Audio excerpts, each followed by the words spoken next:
if we start to move towards love in the subject of marriage and intimacy, we're having something that moves us to a place where we want to be. We want to be in love. We don't want to be in fear. Because that's what kills. What every marriage I've ever heard of has been killed by fear.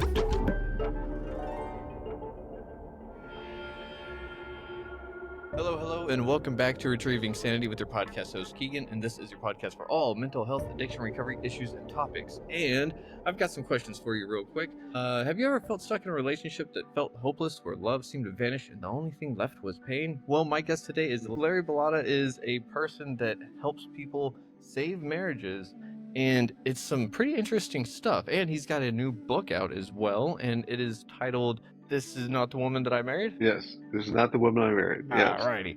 So, with that being said, Larry, why don't you tell us all about yourself? Like, where are you from? What's your background like? And what got you into writing that book and helping people save marriages? So it doesn't start with me in college. Okay, I don't go to college. So I skipped college. Okay. With college out of the way, I had to. This is back in the '70s. The year they impeached Richard Nixon, I married Marcia. Okay. And when I married Marcia is, and I don't know this, she's the strongest, toughest woman in the world. And that means she's going to be governing everything. She's going to wear the pants in the family. Okay. Now I'm soft-hearted. She's hard-natured. I didn't know that at the time. Gotcha. But she's going to be in charge. And so our 40-year path began with my first part of my story. I lived 27 years in a marriage made in hell. Now, why was it 27 years? Because they impeached Richard Nixon in 1974. And then I lived through that all the way till the second Bush arrived. And that's how long that was. 27 years of that. Yeah. Right? And so in that time, what I had to do is I had to realize I had to go through this marriage that was going to be very, very hard. But I had to learn something here. And so what I was going to do is I was going to teach myself. And this is something that I decided in my mind. I've got to teach myself because she is stronger than me in every way you can imagine. She's got a louder yell, a harder punch. She's got it right. She's just stronger. And I didn't have any of that. And so I thought, well, what is the only thing I can do? I can learn. I can learn through this. And because I'm going to learn through this is my time to learn. What made me want to learn is she kept me motivated. And that's why today I call the woman you marry the pain provider. And why is she called the pain provider? Because she's the woman who goes into a midlife crisis and she becomes very, very hard to deal with once she's in a midlife crisis. Gotcha. So as a midlife crisis woman, now Marcia was not a midlife crisis woman, she was just a very strong woman. And because she was so strong, she was really unrelenting and she would not let up any moment. In other words, she never became soft at any point in time. She never go, well, it's because it was Friday, it was late, and he was tired, and I understand. She would never like that. Never, ever like that, right? So she was always taking the hard line on everything. And so I was learning because I would take yellow pads of legal paper, and I would write what I was learning. I was write it out, right? And so what I was writing was what I did, what she did, what I said, what she said, what the confusion was, or what the anger was, what the accusation was. So whatever it was, I would write it out, and I would start to discover that there was things I was learning that I could do to change my emotions. I could change how I felt, and when I changed how I felt, I started to learn things. And so what this ended up in the 27 years did is that I ended up developing a course for myself. And so the course for myself was, how do I love myself? That's actually what my course was. I was teaching myself how to love myself. So my story is, I lived 27 years in a marriage made in hell, but in the 28th year, I fell in love with my wife. But what I actually did is I fell in love with myself, and then I was able to love my wife. And when I loved my wife, I was able to give her a completely different message because my feelings were different. Yeah. And because I felt different, she felt different. And so she reacted differently, not as threatened and not as cornered and not as fierce and not as mean. All right. So that was the story of what I had to get through. Okay. And so Richard Nixon to the second Bush, that's how long it took. And so that's the time when I finally loved and respected myself. And when I was doing that, and by the way, I didn't call it that to myself. I didn't say, I love and respect myself. Today is the day. Yeah. There was no instant sudden change Mhm. at all. Yeah. It was like a gradual thing that happens like time does, Huh. It's very gradual and you can't really separate all the parts. Mm-hmm. So that was the job. The job was to love myself. And so now I teach an idea called the energy train.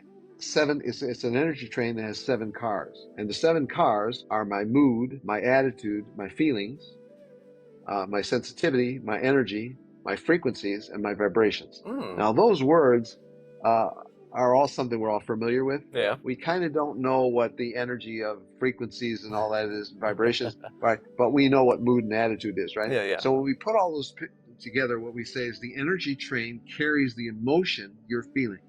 Everything you think, everything you believe, everything you feel, every mood, every subconscious message, it's all loaded onto the train every day, every instant of every day. Mm-hmm. And it goes out and it reaches the person you marry. Yeah. And it unloads the emotion that's on the train. And that means that she feels everything you feel, or he feels everything you feel. Mm-hmm. And so you really can't hide anything because the train is carrying everything and it's unloading everything freely. And so because the energy train exists, we now have to ask the question, in the last 3 weeks of my life, what's my train been carrying? And so now you start to think, whoa, gee, what has my train been carrying? Like, well, anxiety, fear, and doubt, and worry, and uncertainty, right? And whatever my makeup of those emotions is. And so because those emotions can be very negative, and you can have them a lot, and you can be living with them, accepting them all the time. Yep. But when you start to realize there's a train, it's going out, and everything's being delivered. And I can't stop the train. Nobody can stop the train from being delivered. So now I have to change. How do I change the energy on my train? Becomes the real big question. And that was my question back in the 70s. How do I change? I didn't call it a train at the time, but the feelings were going out there. She was feeling everything I was feeling. Yeah. And so what happens when a wife or a husband is receiving your energy train? What's happening? Well, that it comes in, it unloads, and they feel it. And when they feel it, they don't really know exactly what's happening.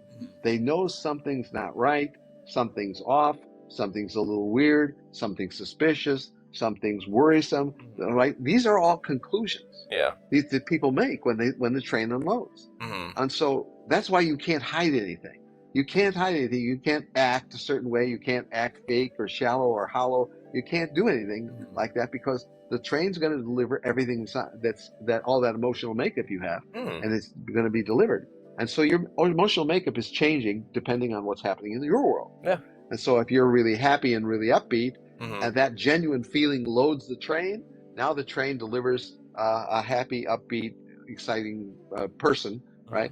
And then the person feels, well, that feels really good. Like I feel a little happy. You feel happier. And so what's happening is this train is delivering every single moment of every single day and night. And one of the first people to feel what's on your train are your kids. And so when you had kids, they're the first ones to know because they don't have a filter. They don't have any way to hide what they just received, right? So what happens is if they get like you're a father and the child is feeling the train, what's on the train, and feels bad, and you're going through something and you want to hide it. That's very popular with parents, right? Yeah. They want to hide their emotions, right? Well, your kids are feeling all the things because the train exists. The train is here. Your mood, your attitude, the cars are carrying the emotion. And so the kids, they feel it. And so when we look at, what's a real popular subject in schools? Bullying, right? That's talked about a lot. And so what is bullying? Like, what is a bully? Well, a bully is a child from parents who are struggling with something. They're literally delivering something that is frustrated, that is angry, that is hurt, that is worried, that is defensive, right? These are all things that are being delivered to the kids who become bullies. And so what happens is the kids are feeling the pent-up rage of the parents. They're feeling it.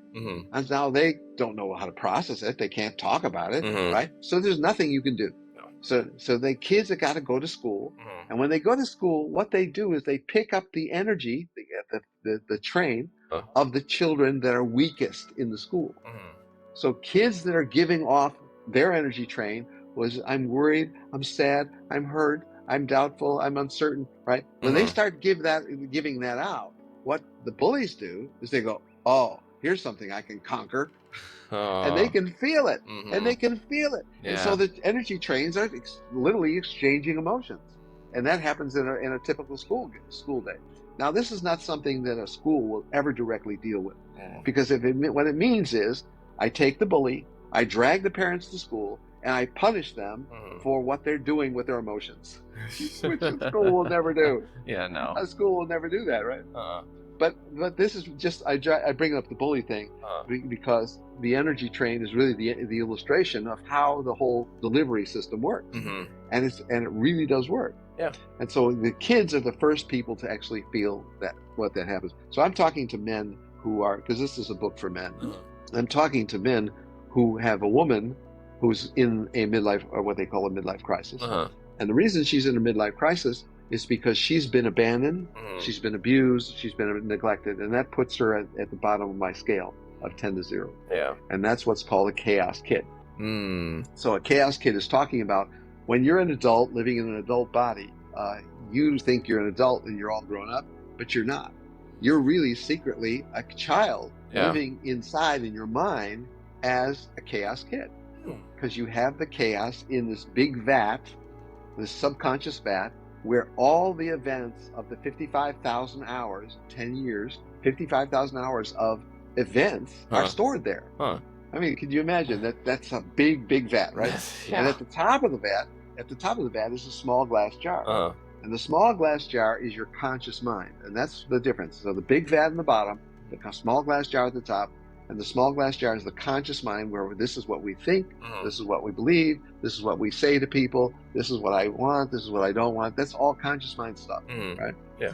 But while we're living in the conscious mind, our subconscious down here, and every once in a while, it surges up with an idea from the childhood. And this is the reason why people act like teenagers, when they're 60 or 40 or whatever, right? They can do some really crazy things. When that subconscious thing comes up, it goes into the conscious mind and starts to mix with the thoughts of the present day life. And you can end up being very, very immature because the subconscious is doing it. And it's kind of embarrassing, actually, when you think about it, right? Yeah. Because we're always trying to keep that away from the general public. Yeah, for the most part. So that's all part of the picture of what happens to chaos kids. This is not the woman I married, because when these guys would say this to me, they're really talking about the wife is what I call a normal woman. A normal woman irons her husband's favorite shirt. She makes his favorite dessert. She calls him at work to see how he's doing. Right? She remembers little things about him that he wants to get from the grocery store. Right? That's a normal woman. Right? A chaos kid is not a normal woman. She's not a normal woman, because what happens to her is when the subconscious starts roaring up into the conscious mind, she changes her personality. She doesn't have the things a normal woman had. So the guy is witnessing this, and he's going, "Where'd my wife go?" And then they come up with all kinds of slogans like "alien possessed my wife" and all these kinds of things, because the change is so big, so vast, and so absolute. Everything she valued as this other person, she doesn't value anymore. Right? If she cared about charity, doesn't care about charity anymore. If she cared about religion, doesn't care about religion anymore. Right? Start actually doing the opposite. Yeah. That's how big a change it is. And I've been talking to people for 15 years. Wow. And studying this and I've got thousands of stories of people who have gone through this. Oh, geez. So when the media and the general public talk about midlife crisis, they're really mostly talking about men, and they're talking about men in sports cars, and that's how they're thinking. Yeah. And so they also put it in a really positive light by saying that midlife is a time of change and times of rethinking and times of realization. Right? They use all these wonderful words to describe the midlife crisis, because midlife is a time of discovery, and all kinds of positive things. But the people who are going through this, they don't buy that stuff. They don't accept it at all. Yeah. Because they're looking at a major change. And so imagine for 15 years I've been talking to these people, and I've been talking to these guys, hearing the story about this is not the woman I married. She's not that woman. Mm-hmm. And that woman was wonderful. This thing that took over my wife, oh, that's terrible. Right? And they have like terrible things to say about her. Yeah. But the thing that I noticed is they all still love their chaos kids. They love them still. They're not giving up. And so that's really what I'm determined to help. I'm determined to help him save the girl who is the chaos kid from her chaos. And so that's really what he's got to do. His job is to heal her chaos. So how does he heal his chaos? And now we got to think about him, because it turns out he's carrying something that she's feeding off of. And so what happens is his emotions are not being governed by him. He's not controlling his emotions. He's not steering his emotions. He doesn't even have he doesn't even have a guide for his emotions. Yeah. And so he's stuffing his emotions, and he's doing all these things that we all hear people talk about. And so now he can't stop it. So whatever he's feeling, she's feeling, and now the energy train is here. Yeah. Right. And it's unloading his emotions.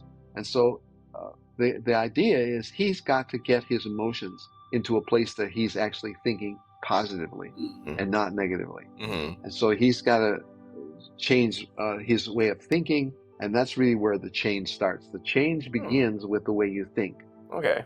In fact, when we're talking about energy, what you think, what you imagine, and what you believe are really the substance of energy. Because when you think about something, you're thinking about a topic like how to make apple pies. That's a topic. Yeah. Okay? How to make apple pies. Okay. And so why do you believe an apple pie should be made this way? Well, it's got to be made this way. You got to make these slices this thick, not too thick. Just got to be this thick, and you got to put them all in the plate a certain way, and then you got to put the sugar in, put the bread, and then you got to cut these dough slices, and you got to lay them crisscross so they look really attractive, right? There's a whole prescription for how to make a really proper apple pie. So that's what I believe. But now I could ask the second question: why do you believe it? Well, because my grandmother raised me. Like, what does that got to do with anything? Well, she's the one who showed me how to make apple pies like this, and they had to be perfect, right? So why do you believe it? I believe it because my grandmother gave it to me. That's why I believe it. So what do you believe and why do you believe it? I use the apple pie analogy because this is the way to make the pie. Grandma said so. Yeah. Right. So when we go into life, you start thinking about, well, what do you believe about? What do you believe about what? Everything. Well, what do you believe about any specific thing? What do you believe about golf? I hate the game, right? What do you believe about golf? I love the game, right? Right? Yeah. What do you believe about golf? Well, I met a guy who's 94 years old, and he is a guy who is loving golf most of his life. And he started to tell me about how wonderful golf is, and how its real value is in committing to relationships and building relationships. So his golf was about competition, it was about skill, it was about camaraderie, it was about connection, it was about loyalty. It was just how he expanded golf was amazing to me. Yeah. And he's 94 years old, and he still drives. Wow. He still drives. So this is a guy who really amazed me. Like, how could you? So when you're really passionate about something, you actually live a long time because that passion keeps you alive. It keeps you going. Interesting. But that was an example. What do you believe about golf? I made the simple analogy. What do you believe about pies? And then why do you believe it? So the question is, what do you believe and why do you believe it? That's two separate questions, and you can't answer them suddenly. You have to slow down your thoughts. You have to slow down your pace, and you have to start to think, well, what do I believe about marriage? So if you ask that question to one person, you get an answer like, oh, I think marriage is a sacred vow. You never, ever, right? So you start digging into the idea, what do you believe about marriage? It turns out that marriage is God's thing. God made marriage, right? Like, whoa, oh, I didn't know that. God made marriage. Well, if God made marriage, then you can't cross it. You can't destroy it. You can't cancel it out, right? Because, well, why do you believe that? Well, it turns out in my childhood, my father was a pastor, and he was a fundamentalist uh, evangelical pastor, and he had some very strong ideas about marriage. Right. So now this guy marries with this same belief, the belief of his father. Now he doesn't call it the belief of his father. I have to do some digging to find out that his father was an evangelical pastor. But then I find out that there's a story in there, and there's the dad as this deep believing evangelical pastor who said, God is the author of marriage. And because God's the author of marriage, you never ever cross marriage, you never divorce. Ever, ever, ever. That's the last part. And it gets deep, right? It gets deep. What do you believe? Because it was driven into me from the time I was 2. Yeah. Right? Well, okay, that makes sense. If he's driven to the time I was 2, right? And so when you ask what you believe and why you believe it, it helps you dig into a lot of things. And you start discovering the source of things just by asking those 2 questions. What do you believe? Why do you believe it? And you can't just flippantly ask it. It's got to slow down and ask it because it's not easy to do. It's not easy to answer that question. Yeah. Not easy as the apple pie example. So the apple pie is a lot easier to kind of take into account because it's something that we do, as in it's more material. It's not a incorporeal. That's exactly why I picked it, because it's material. It's something we think is physical. But when we're talking about the whole idea of marriage and how you take intimacy, for example. So in this book, in the first chapter, I put the 26 signs that you're losing her heart. That's hard. And the 26 signs that you're losing her heart is like kind of gut wrenching if you've already done it. Yeah, I can imagine. Because that's what marriage is. Marriage is the heart. Marriage is not a document. Marriage is the heart. Yeah. And if you have the heart, you have a marriage. If you don't have the heart, you don't have a marriage. Yeah. And so I've seen women who are programmed by their parents, by their mothers or by their fathers, to divorce. And so she's a child of divorce at 2 years old, child of divorce at 4 years old, child of divorce at 6 years old. And it's so whatever the time was, she got a message. Yeah. And the message is, if you got a problem in a relationship, you divorce it. That's how you do it. Yeah. So it's real easy. If this one doesn't work, then try the next one, right? So all that comes from childhood, and that's why when I interview people, I always go right to the first 10 years. Okay. But what's happening while I'm asking about the first 10 years, they're wanting to talk to me about today. Yeah.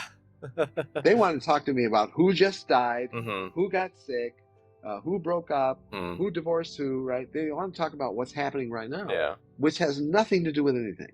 It literally has nothing to do with anything, because the childhood is driving all of it. The childhood is making all of it happen. So why don't we go to the childhood first, and let's find out what made this whole mess. And so that's what I'm always doing, and I'm reminding people, let's go to childhood, let's find out the source code for everything that's happening today. Ooh. Because that's what is happening. It's happening right now. So the past is feeding the future in a weird sense of yes, cannibalism of sorts. Cannibalism. Yes. Okay. Because what's happening is the events of the past are governing the future, and that's a scary thought. Yeah. Because what does the man or a woman hate to hear? They hate in marriage. They hate to hear, "You're just like your father." Ooh, yeah. Ooh. You're just like your mother. They hate that. And the reason they hate that is they're not proud of their mother. They're not proud of their father. If they were, they would be complimented. Yeah. Right? Yep. But they're not complimented, and the reason they're not is something kind of dark happened back there.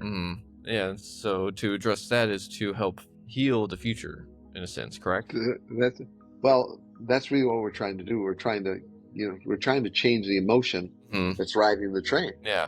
Because that's really what everybody needs to move towards. They need to move away from fear and closer to love. And they're not doing that as a way of life. And speaking about life, what's the phrase the world says? Life got in the way. That's their phrase. Yeah. Life got in the way. And so when they use the word LIFE, what are they talking about? They're talking about every busy thing that we have to do every day. Yeah. Every busy thing. And when you start to list all the things that's every busy thing, you start to you got to walk the dog every day. You got to feed the dog every day. You got to buy dog food every day. right? Yeah. Okay, that's just the dog, right? But now if you got a kid, what do you got to do? You got to get them dressed if they're 5 years old. You got to get their shoes on. You got, right? There's things to do, right? Yeah. So when you start putting the list together of all the things called life, you start, it got in the way. Now, why did it get in the way? Because those things, those activities were so important to these people that they forgot that we're here to have an intimate relationship. We're here to be connected to each other, to draw closer to each other, to be nicer, to be kinder, to be more forgiving. That's what we're here for. Yeah. We're not here to get this kid's shoes or get the right shoes, right? Yeah. We're not here to walk the dog and feed the dog the right dog food. We're not here for that. Yeah. We're here to be kind to each other, to care about each other, and that's why we're here, right? Well, we forget that. Yeah. Because life gets in the way. And what is life? Every one of the thousands of items on the list. And we end up doing that because we think we're stuck in bodies, and we think that because we're stuck in bodies, we have to live here, and we have to deal with physical things. And so physical things are what we think are here. But what's really here is ideas. Ideas are what we have. We have ideas. We really don't have physical things. And quantum physics tells us we don't have physical things. And there's no real things here, right? There's the perception of things. There's the illusion of things. But what we really are doing is we're trying to live in a world where we keep the energy of ideas alive. And so in marriage, the idea is intimacy. That's the top of the goal. Yeah. We've got to get the two of us closer. So if we're going to get ourselves closer to each other, we have to think about the ideas of what is kindness, what is forgiveness, what is thoughtfulness, what is warmth, what is clarity, what is beauty, right? We start thinking about the things that make us a more positive person. And when we think those thoughts, we're going to move in that direction. If we don't think those thoughts, because if we have two grand lists, I call the world of fear and the world of love, and there's 25 world of fear words and 25 world of love words. That's like an illustration of the worst things in life, the world of fear, and the best things in life, the world of love, right? Yeah. Very simple idea, right? If we start to move towards love in the subject of marriage and intimacy, we're having something that moves us to a place where we want to be. We want to be in love. We don't want to be in fear. Because that's what kills. Every marriage I've ever heard of has been killed by fear. Yeah. Every kind of fear you can imagine, but it's all fear. And so it's not a love list that they've been governed by. It's a fear list they've been governed by. Ooh. And they just can't get out of it. Yeah, that's really actually on point, I think, because if anything, no one would want to leave somewhere that they feel safe, right? That's right. So That's right.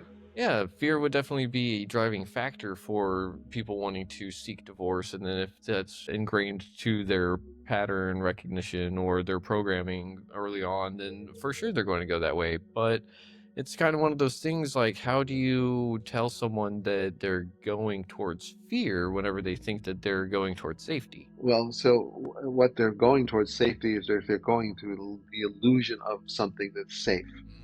And so when we think about fear, I'm encouraging people to make a list of 25 words of fear by going onto the internet and entering the words negative words. And when you enter negative words, you will get 1,000 words on the list that the internet gives you. And so from that list of 1,000, which is overwhelming, and there are like 1,000 terrible words, right? You got to pick 25, and you make 25. It's hand-selected words that you relate to. Okay. So I have a word like a word that's on my fear list called crazy. And the reason it's on there is because I relate to it because I lived a part of my life where I used to say crazy all the time. I said it so much that people would call me on it and say, why are you always saying like crazy? Why are you always talking about crazy? Right? And then when they said that to me and confronted me, I said, I don't say that. I don't say that. I denied it. I denied it. I didn't even hear myself saying it. That's how lost I was. But so that's why crazy is on my list of fear. Right? So fear has all the words that will take away everything that you value. Everything you value is what you love. And everything you love is in the love list. Everything that hurts you is in the fear list. And so what the idea between the two lists of the world of fear and the world of love is you have to look at the page back and forth and say, I don't want this. I want that. I don't want this. I want that. Well, that's making a choice. Yeah. And you're choosing again and again and again every time you look at the list. You glance at the to-do list, you go, ooh, I don't want that. I want this. Yeah. Oh, I don't want that. Like the next day, you look at the list again, and what are you doing? Like, I still don't like that list. I still don't want this. I don't want this. I want that. Yeah. And so what you're doing is you're literally choosing in your mind again and again. So I did this for about 3 or 4 weeks. When I actually discovered that you can make the 25 fear words and 25 love words.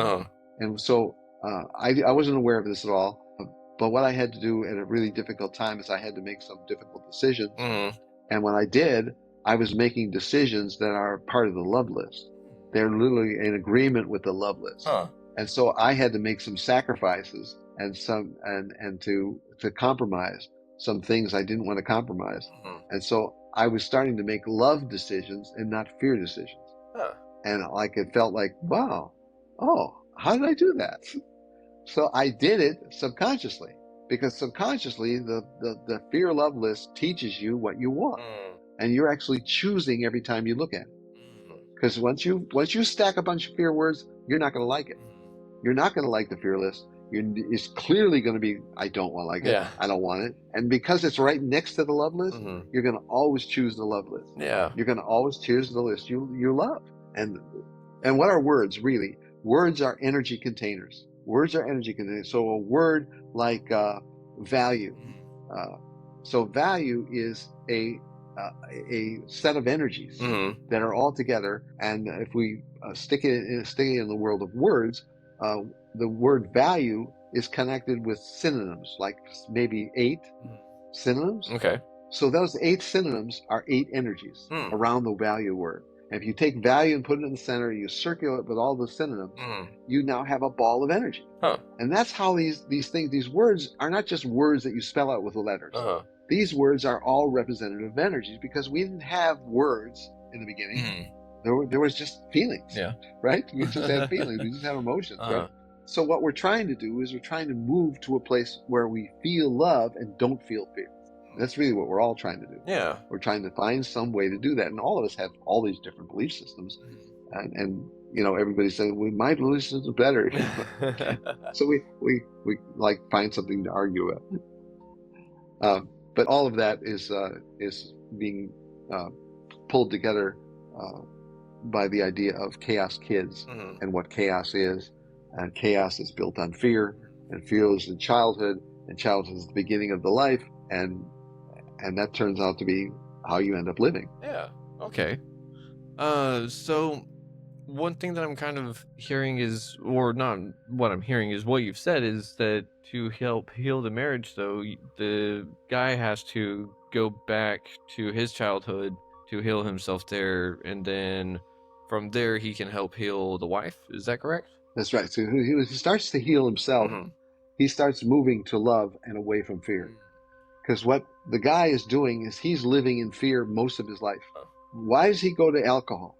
Why does he go to drugs? Fear. Why does he go to all the things, all the habits, all the addictions? Why does he do that? Because he doesn't have anything else but fear. And he's afraid of a lot of things, and he's insecure about a lot of things, because he's living this way. He thinks he's got some way to, hey, we got married and I got the girl, right? And then once I got the girl, what's he do? He treats her the way his father treated his mother. Yeah. Yeah. And when he treats her like the father treated his mother, he doesn't even know he's doing it. Because that's what the subconscious bad is all about. It's about, you know, a system of automatically loading the subconscious into the conscious. Yeah. Right, and that's where your father is stored. All the messages of your father are stored in your subconscious mind. Yeah, that would definitely explain the first marriage, right? Just big reason why it didn't work out. But it's good to know that it's one of those things that it's something that the person can change. Like, I can change different things about myself to alter the future, in a sense, to paint the future in a way that I would like to see it more favorable, correct? Yes, and what you're seeing, that's why the fear list is so important, connected to the love list, because they're on the same page. They're in your own handwriting, on the same page. Yeah. And when you hand select those words, and they that's you that makes the list. You can't have somebody give you the fear list and give you the love list. It's got to be your hand chosen off the internet. Yeah. And so once you can do that, and once you come up with a hand-picked list, it becomes your list. It's very unique to you, and you feel the personalness of it. And so he's like, well, I really don't want to live the way I did. I don't want that list literally represents a lot of the things I used to believe in, a lot of the things I thought felt good, a lot of things that used to give me a high or just do something for me, something shallow, right? And so I need to live in love, and I need to leave fear. Well, the job of leaving fear and moving to love is not something that's simple, quick, and easy at all, right? And as you can imagine, moving from fear to love is not simple, quick, or easy, right? So since it's not, what am I going to do to break down the steps of moving from love to fear, or from fear to love? I've got to start to see a place where fear exists in a physical way in my own handwriting. Oh, okay. That's really what the fear list represents. It represents fear in my world. I see what fear is, and I know what it is because I identified it myself. And that's what the 25 words are. One of my words was crazy. Another one of my words is impossible. For the same reason, I used to say it a lot. And what I was saying, I didn't know I was saying it. Yeah. Right. So I was very, very blind to what was coming out of my mouth. I didn't see it. But we need to change our thoughts. And in order to change our thoughts, we have to have a source code. We have to have some thought system that we follow, something that came before us, something that we can follow and commit to. Because you've got to find a thought system that works for you and that helps you. Because if you don't have a thought system, you're going to be wandering around and you're going to be lost in all kinds of systems. Yeah. And that don't have any unity about them. And then Christianity is a very popular thought system, right? Buddhism is a very popular thought system, right? But there's systems. They've got published books. They've got explanations. They've got stories. They've got support systems and people, and they're all working together to the same end, right? All that it makes up a thought system. And so if you don't step into some kind of thought system that you care about, something that you believe in, it kind of doesn't hold you together when you're kind of alone out there in a relationship you don't understand. Fair enough. Because that's really what happens when we're trying to live in love. We're trying to have intimacy. We're trying to be in a place where we can have love and kindness and all these wonderful love side things. But what if I grew up and I literally grew up in fear? Yeah. What if my mother and father literally grew up and they lived in fear? Yeah. I had a guy tell me just a week ago, he said, my mother was scared of a lot of things. The reason I didn't learn to swim is because my mother was really afraid of me drowning. Oh, no. Right? Yeah. And so his father was an adventurer and a surfer, and his mother was afraid of everything. Yeah. And so that mother governed his future. And so now once you realize, oh, these subconscious beliefs are my mother's beliefs. Why do I believe this? Because my mother believed it. Yeah. And so now I can ask, what do you believe and why do you believe it? Right? That's the apple pie example. What do you believe about apple pie and why do you believe it? Right? That's really what we're asking with the two-part question. What do you believe and why do you believe it? One of the things that I kind of imagine with the fear and love list is where those things on the internet that I've seen where it's like this quality of character kills this quality of character, right? And so like I think it's somewhere similar. It's like the negative kills this positive aspect, and then if you read it in reverse, it's like this positive aspect kills the negative aspect. It kind of like neutralizes each other. And so I guess it is all about where you're wanting your intentions to go, but choosing your own personalized list like that is very powerful. You've got one book out. Is that the only one?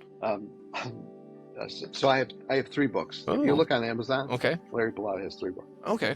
So is there a website that you'd like to send people to? So there's 2 sites. YouCanSaveThisMarriage.com. Okay. Is like the overview of what I'm doing with people. And then LarryBilotta.com is where my other topics are. I have a lot of articles, a lot of videos, and a lot of free stuff out there. Gotcha. Covering a lot of these topics. Awesome. Well, with that being said, do you think that you're up for our little game show segment for this evening? Yes. All right. I love the idea of the game show. All right, Larry. So With that being said, we've got a little game show for you called Chaos or Clarity. I'm going to throw out a few real life relationship scenarios, and you tell us whether what's happening is pure chaos or actually a hidden moment of clarity and why. Are you ready? Okay. All right. All right. Number 1, your spouse says the words, I love you, but I'm not in love with you anymore. Okay. All right. That's a moment of clarity. Moment of clarity? Okay. Yes. But it could also be interpreted as chaos if you're not ready to learn. If you're not ready to learn, then it'll drive you into chaos. If you are ready to learn, it's a moment of clarity. And so for the men I'm thinking about, the clarity is going to happen when he realizes, oh, I've been an idiot. I shouldn't have treated her this way. That's why I would say it's clarity first. But a guy who's not ready to realize what he did and the mistakes he made, he's not ready to do that. So now it's a moment of chaos. Yeah. Because now he's now going to dwell on, oh my God, I can't move. Yeah. That's pretty intense. But number 2, you notice your partner suddenly changing their routines, their style, or interests out of nowhere. All right, that's first going to be chaos. Gotcha. Yeah, and the reason it's chaos is because when the average man has that situation happen, he doesn't get suspicious. He just starts reinterpreting what he thinks it means. And he starts to come up with different meanings. Well, it's because she did this, and because her father died. It's because she's sick. It's because she's going through menopause. It's because, right? Yeah. So that would be chaos. Would he be reacting to chaos like, oh, I'm upset because, and then he comes up with all chaotic reasons. But clarity would not happen until he started to realize that this is not happening because of anything I'm doing. This is happening through something that she's going through. And then if he starts to realize that childhood makes marriage be what it is, he's going to realize, hey, I think this is a childhood thing happened. And that would be a moment of clarity then.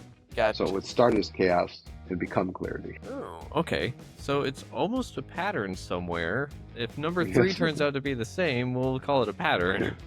Okay. So in this scenario, an argument ends when another partner is walking away saying, this is pointless, nothing will ever change. All right, so the first reaction is going to be chaos. Okay. Because that's a statement that's designed to create frustration. So if a woman says that, she's going to create frustration in the man because he's going to feel like a failure. And what a man never wants is he never wants to feel like a failure. And that's a failure. This is a man failure statement that you mentioned. Boy. So that's going to create immediate chaos. But then again, when we think about what does that lead to, it leads to the pain provider who creates clarity for the person who has started to realize, well, what have I done? What is my part in this? And a man who can actually do something about it does something about it. And I've talked to some very determined men over the years, and I've seen what the really male determination really looks like when he really cleans up his act and starts to really, get really clear about what he is doing and why he's doing it, and starts to change what he thinks, which is the beginning of every change. Yeah. Thinking has to change. Yep, sure sounds like it. Thinking has to change and actions will follow. Yes, but actions, we don't change actions first. We change thoughts first. Gotcha. Change thoughts first, actions follow. So it sounds like there's a pattern there. So let's check out number 4. Your spouse announces that they want a divorce, but can't clearly explain why. That's going to be chaos because a man does not know how to interpret everything that she's been saying, because she's been saying several things and he doesn't know how to make like he's not good with puzzles. He can't really make out the puzzle of what she can't explain. But what he does have is he probably has a feeling, and the feeling is an ominous feeling that he's losing something, and what that means is he's losing her heart. And that's really that's kind of the backstory of what the scenario you just came up with. What's she doing? Well, she's actually giving him signs that he's losing her heart. Like in the front of the book, the Amazon feature where they say, read this, right?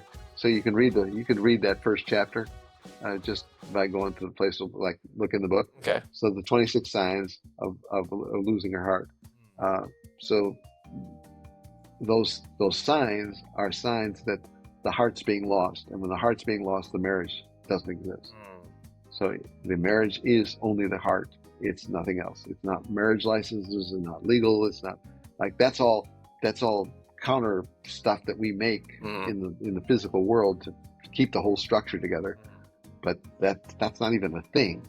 It's the heart that keeps the marriage together. Yeah. Not legal documents and documentation. Yep. That is for sure. That is for sure. And last up, number 5, you discovered that your partner's parents had a history of infidelity, and now the same patterns are showing up in your marriage. Okay, so that's a moment of clarity, because you have to see the past to look at the present and see that they're connected. And that's a moment of clarity. Not a moment of clarity, and not a moment of chaos. Okay. So that'd be my version. Nice. So if we're going to look at these kind of scenarios in the future, it's probably best if we look at the past first before we move forward, right? Yes. You got to look at the childhood to find out what does the present mean. Because there's a thing I teach in my course called the meaning and movie machine. The meaning and the movie. Okay. Now, what's the meaning and what's the movie? So first, the movie is what the 5 senses tell you. So if we didn't have 5 senses, we would not know we're living. Yeah. If we couldn't see, if we couldn't hear, we couldn't smell, if we couldn't taste, we couldn't touch. If we didn't have those 5 senses bringing us all this data, we would not know we were here. Yeah. Right? So when the 5 senses tell us there's a world, that's the only thing we have. We only know that the 5 senses are telling us about the world. Okay? So now what's the next thing we have to do? We have to create the meaning of what's happening. Right? Once we decide the meaning, once we decide what the movie means, the next thing that happens is we get a feeling. So meaning and movie makes a feeling. And once you get a feeling, you get a belief. And once you get a belief, you get an attitude. Once you get an attitude, you take an action. And there's where action is. See where action is? It's down at the end of the line. Right? But meaning and movie, the meaning and movie machine, I just talk about the most important part of the course is the meaning and movie machine, because that's the center of the beginning of everything. And so when you're talking about clarity and chaos, you're really talking about situations where the meaning and movie have to come together. Because if something is happening bad in the movie, you have to decide what it means. Does this mean something good, or does this mean something bad? That's goodness and badness, fear and love. It's the same thing. Yeah. You keep coming back to, this way or that way. That would definitely be a great reason to make sure that everyone's on the same page whenever it comes to marriage, right? Yeah. Well, there's a lot of ins and outs on how people decide to get married, but the important thing is when you get married, you've got to know that, what am I really doing here? I'm doing this because I've cleared the whole hurdle of chaos kid. She's not a chaos kid. So I got married a second time. And when I got married a second time, my wife has a father who left her. And so she was abandoned by her father. And her father left 5 children. And so, like little kids, he left 5 little kids because he was going through a midlife crisis. And he abandoned his wife. Right? And so I was not at a point where I can do anything about that at the time. Right? Because that's in the 1960s. But because of that abandoning, my wife is got the chaos of her father. But what she's got is the strength of her mother. This is a woman who was an engineer, and she was an engineer back in the days when it was all men, and she was an engineer who was very good with people, and she also had a house sitter who was like her mother. Yeah. And so she had a mother, and her mother was her father. And so that kind of balanced her out. But that scar of the father abandoning her is actually creating like a quirkiness about her. And I because I now know this story, I know this, I keep that in the front of my mind. That's a quirkiness that she has. And I gotta let that go. I can't hold on to that. That's a quirkiness that her father created, and for abandoning her, And now I realized, yeah, that's going to be here. That's something I got to live with that. Yeah. Oh man. Well, it's good that you can see that kind of thing nowadays, and it's so good that you are helping people with this kind of thing in general, because marriage is just really tricky, and I think people need a lot more help with it from the outside sometimes than they let on. Or I don't know. I just think that marriage is one of those things that people need to work on a bunch, whether they think it's good or not. Well, they have the idea, I don't want to be alone. They don't want to be alone. Yeah. And when they're alone, they don't like it. It doesn't feel good when they're alone. And some people really feel really bothered by the aloneness a lot. Yeah. And some people are really struggling with it, right? But the people who really struggle with it try to do something about it. They try to go date and find people, and that's why there's Tinder and Match and all the crazy things, right? Because they don't want to be alone. Yeah. And so when we're talking about a long-term committed marriage, loyalty and commitment, you've got to have something inside your subconscious that says loyalty and commitment and sticking to it and keeping your promises. This got to be a real thing that's really in here. It's got to be a part of me. Yeah. It's got to be something that I love, something I've thought through. What do I believe? Why do I believe it? Why do you believe in loyalty and commitment? You know, forget the whole marriage vow thing. Just loyalty and commitment. Do you believe in loyalty and commitment? And if you do, why do you believe it? What is the reason you believe it? Can you explain it? Right? Can you explain why you believe in loyalty and commitment? Right? Because that's what women want. Women want loyal men. Yeah. They want guys who don't cheat on them and they don't look at other women. They want women, men who actually dwell on them and make them the most important person. That's what a woman wants. Yeah. Right? And every other thing is a distortion of that story. And they don't want to look at the idea that, you know, women want a loyal and committed man. But women love commitment. It makes them feel very secure. Yeah, that is for sure. I think safety and security is the number one, as I was told before, and now I'm figuring out that that's pretty true. But with that being said, Larry, you've just shown us how even the toughest relationship moments can either spiral into chaos or become windows of clarity. And that is exactly why we're recognizing you today with the honorary title of the Marriage Mindset Maverick, because you've taken the hardest personal experiences and turned them into a map for others to find their way back to love. So, thank you. Of course. Thank you, Keegan. That's really good. I appreciate it. And thank you for just being on the show. But I've got to ask, do you think that we could get you back on in the future so we could dive into either more of your books or how to help marriages with more defined ways, maybe more expanded scenarios or something? So I discovered there's a thing called soft-hearted men and hard-natured women. And soft-hearted men, that's what I am. Hard-natured woman is what Marcia was. So I wrote a book called Soft-Hearted Woman, Hard World. It's called Soft-Hearted Woman, Hard World. And that's a book that is all about soft-hearted women. But it turns out that women don't want to read it. Soft-hearted women don't want to read that book because they don't think they need it. They're kind of like pretty content being soft-hearted, and they don't want to learn about it. But it turns out the audience for that book turns out to be hard-natured women who are married to soft-hearted men.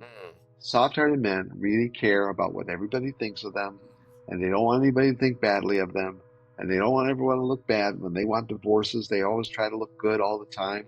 So they try to be really good dads and everything. And so that's how soft-hearted men behave, right?